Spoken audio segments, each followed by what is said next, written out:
김건희 여사 검찰 소환 조사를 놓고 여야가 날선 공방을 벌이고 있습니다. 민주당은 허울뿐인 소환으로 면죄부를 주려는 것이라고 날을 세웠고 국민의힘은 특혜 조사를 받아온 건 과거 야당 인사들이었다고 맞섰습니다. 취재기자 연결하겠습니다. 이준엽 기자. 네, 국회입니다. 네, 김 여사 소환 조사에 대해 여야가 엇갈린 반응을 내놓고 있다고요. 네, 아침 회의에서부터 여야가 충돌했습니다. 민주당 박찬대 원내대표는 검찰이 제3의 장소에서 비공개에 소환하는 방식으로 인사권자 가족은 법 앞에 예외임을 보여줬다고 비판했습니다. 경호 안전상의 문제는 핑계라며 검찰총장까지 패싱하는 모습에 오만함과 다급함이 느껴진다고 꼬집었습니다. 지금껏 야당 대표를 공개적으로 수차례 소환해 망신주고 범죄자로 낙인 찍으며 여론을 주무르던 검찰의 위세는 진짜 VIP 앞에서 눈 녹듯 사라졌습니다. 특히 이젠 수사를 기다릴 이유가 없다면서 예외, 특혜, 성역 없이 김건희 여사 의혹을 엄정하게 규명할 수 있도록 특검 처리를 서두르겠다고 강조했습니다.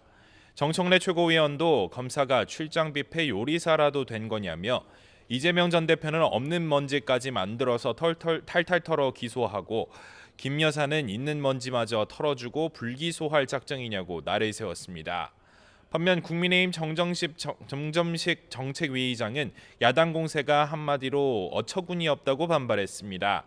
앞서 도이치모터스 주가 조작 사건과 관련해 검찰총장 수사지휘권을 박탈했던 추미애 전 법무부 장관을 거론하며 민주당은 검찰총장 패싱을 운운할 자격이 있느냐고 반문했습니다. 비공개 조사 관련해서도 영부인은 그게 원칙이라면서 조국 전 법무부 장관이 과거 형사사건 공개 금지 규정을 새로 만들어 비공개로 조사를 받았다고 지적했습니다. 국민적 관심이 계속되는 상황에서 의혹을 명쾌하게 해소하려는 중앙지검 수사팀의 의지와 영부인의 결단으로 이번 조사가 성사된 것입니다. 여당 소속 한 법사위원도 YTN과의 통화에서 조사 장소에 대한 비판은 정치적 공격이자 꼬투리라며 제3의 장소라기보다 서울중앙지방검찰청 출장소 같은 개념으로 본다고 엄호했습니다.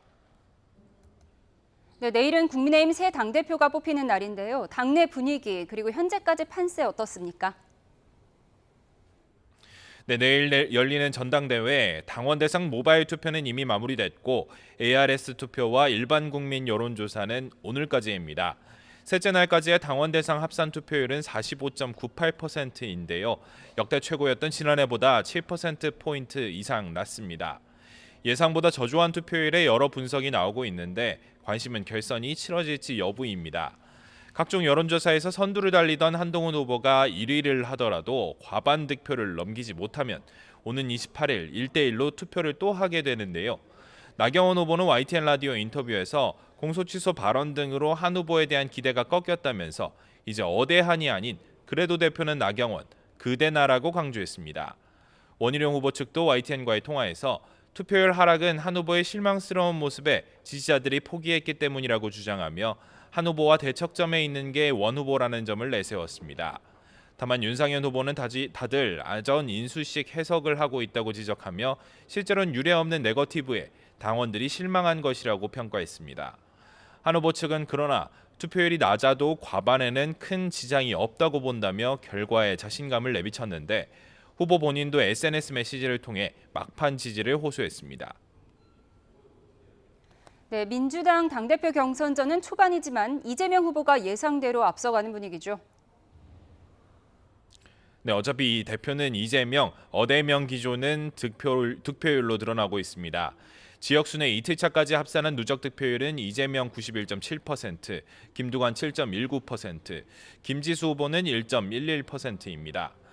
아직 초반이지만 이 후보 캠프 관계자는 득표율이 예상보다도 높다며 이 후보 중심으로 윤석열 정권 심판을 위해 뭉치라는 의미로 해석했는데요. 반면 김두관 후보는 SNS에서 이번 전당대회 분위기를 두고 집단지성이 아니라 집단 쓰레기라는 취지로 거론하며 맹비난했다가 해당 표현을 삭제하기도 했습니다. 김지수 후보는 득표율과 관계없이 당내 다양한 목소리를 내는 데 주력하겠다며 완주 의지를 다졌습니다. 이런 가운데 최고위원 경선에선 원내인 정봉주 후보가 유일하게 20%를 넘기며 예상치 못한 1위를 달려 여러 해석을 낳고 있습니다. 당 핵심 관계자는 YTN과의 통화에서 정 후보가 정권에 맞서자며 가장 선명한 메시지를 내는 데다 당에서 여러 불이익을 받았음에도 버티는 모습을 높이 사는 것 같다고 평가했습니다. 또 다른 관계자는 정 후보의 연설과 현장 장악력을 거론하기도 했는데 다만 일각에선 지난 총선에서 컷오프된 후보가 오히려 지도부로 등판하는 상황에 우려도 내비쳤습니다. 지금까지 국회에서 전해드렸습니다.